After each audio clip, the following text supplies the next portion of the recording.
On average. That's correct. Could it be the other way around too, though? Well, here's an example of photography in Flickr. Flickr is this site that you can post up, amateur can put web pictures up. A professional photographer is going to be better than any amateur. But no professional photographer is better than all amateurs together. So if you want to find a really great picture, you can find it on Flickr somewhere. If you have only one person to hire, you should hire a professional photographer. Right. So everybody is smarter than one person. So 5,000 days ago, none of us could imagine what technology would bring us today. Can you imagine what it will bring us 5,000 days from now?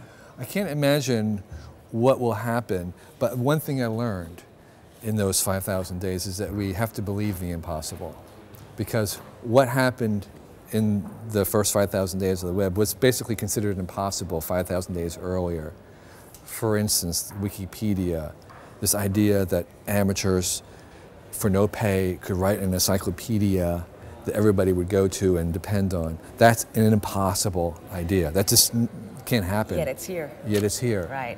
So I've learned to believe some of the impossible things that people say are going to happen. And not to expect anything, but just to wait and see what comes? Well, I think we can expect certain things.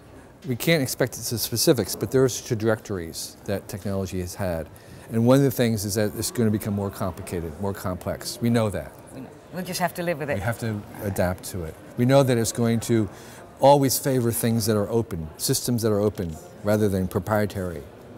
So we can look forward to that. We know that Moore's Law is going to continue and chips will get half as cheap and twice as good. Exactly. We know that's going to happen. So we'll just have to see what that brings us. So those kinds of things we can expect. There's some questions I would like to ask you from people who are watching us now on the in a live stream location somewhere else in Amsterdam, if you will permit me.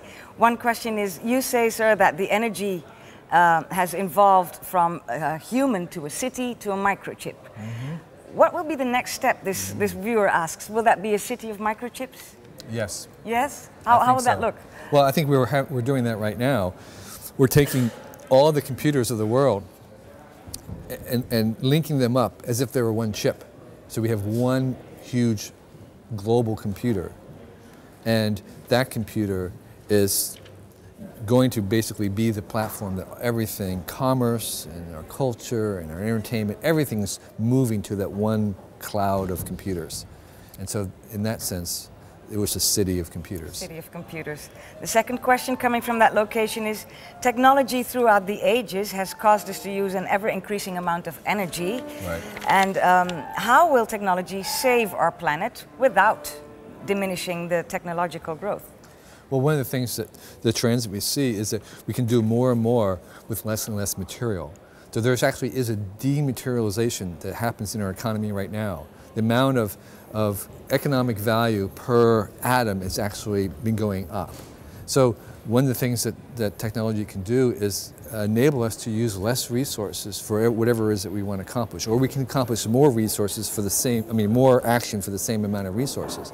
That's good for nature. So you're optimistic? I am so optimistic, I'm off the charts. Thank you very much, Mr. Kevin Kelly. Thank you very much.